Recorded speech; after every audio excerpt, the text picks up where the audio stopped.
नमस्कार दोस्तों। तो आज की इस रिवीजन सीरीज में फिर से हम लोग बहुत महत्वपूर्ण ऑब्जेक्टिव क्वेश्चन करने वाले हैं। तो चलिए क्लास को स्टार्ट करते हैं। हम लोग बहुत जल्द से क्वेश्चन हमको कंप्लीट करना है। तो चलिए आज का हमारा जो पहला क्वेश्चन है, पहला क्वेश्चन हम लोग का है कि दूध में जो दूध होता है, दूध में पाया जाने वाला मुख्य कार्बोहाइड्रेट जो होता है, कार्बोहाइड्रेट वह कौन सा होता है। तो यह क्वेश्चन 12th में भी महत्वपूर्ण होता है, आपके 10th में भी महत्वपूर्ण है। तो दूध में पाए जाने वाला जो मुख्य कार्बोहाइड्रेट है से लैक्टोज है। याद रखना क्या है आपको, लैक्टोज याद रखना है। दूध में पाया जाने वाला कार्बोहाइड्रेट कौन है, तो लैक्टोज है। याद रखिएगा, लैक्टोज आपको याद रखना है, दूध में पाया जाने वाला कार्बोहाइड्रेट। ठीक है, फिर आगे क्वेश्चन है हमारा कि सबसे हल्का तत्व जो है, सबसे हल्का तत्व कौन सा है। तो सबसे हल्का तत्व हाइड्रोजन है। कौन है, हाइड्रोजन सबसे हल्का तत्व है। ठीक है, फिर अगला हमारा क्वेश्चन है कि किसी धातु की अभिक्रियाशीलता किस पर निर्भर करती है।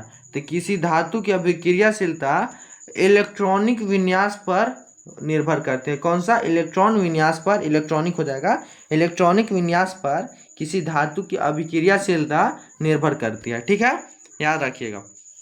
फिर है कि सोडियम का रासायनिक प्रतीक क्या होता है। जो सोडियम होता है इसका रासायनिक प्रतीक क्या होता है, तो Na, इसको ही सोडियम बोलते हैं। किसको, Na को सोडियम बोलते हैं। और इसका परमाणु संख्या आपसे पूछ लेवे तो परमाणु संख्या क्या हो जाएगा, तो 11 हो जाएगा परमाणु संख्या। आप हमको बताइएगा कि इसका भार कितना होता है, द्रव्यमान परमाणु भार इसका कितना होता है। ठीक है, कमेंट करके बताइएगा। फिर आगे क्वेश्चन है कि किसी अम्ल और क्षार की अभिक्रिया से, किसी अम्ल और क्षार की अभिक्रिया से कौन सा यौगिक बनता है। तो किसी अम्ल और क्षार की अभिक्रिया से नमक और जल बनता है। क्या बनता है, नमक और जल बनता है।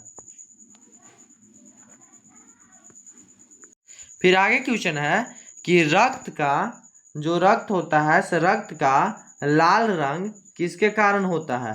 तो रक्त का लाल रंग हीमोग्लोबिन के कारण होता है। किसके कारण, हीमोग्लोबिन के कारण रक्त का लाल रंग होता है, याद रखिएगा। फिर है कि मनुष्य में कितने गुणसूत्र, मनुष्य में कितने गुणसूत्र क्रोमोजोम होते हैं। तब मनुष्य में कुल 46, अगर संख्या पूछे तो 46 बताना है। क्या बताना है, 46। और अगर जोड़ा में पूछे तो क्या हो जाएगा, 23 जोड़ा हो जाएगा। संख्या में पूछे तो 46 और जोड़ा में पूछे तो 23 जोड़े हो जाएंगे मनुष्य में गुणसूत्र। फिर है अगला क्वेश्चन, ये बहुत महत्वपूर्ण क्वेश्चन है कि पाचन क्रिया जो है, जो पाचन क्रिया है से कहाँ से शुरू होती है। तो पाचन क्रिया मुख से ही शुरू हो जाती है। कहाँ से, मुख से ही पाचन क्रिया शुरू हो जाती है। ठीक है, फिर अगला प्रश्न है कि मस्तिष्क जो होता है उसका सबसे बड़ा भाग कौन सा है। तो सेरिब्रल हेमिस्फीयर, सेरिब्रल हेमिस्फीयर, कहीं कहीं सेरिब्रम भी दिया रहता है शॉर्ट में, तो याद रखिएगा। ठीक है, कोई दिक्कत इसमें नहीं है।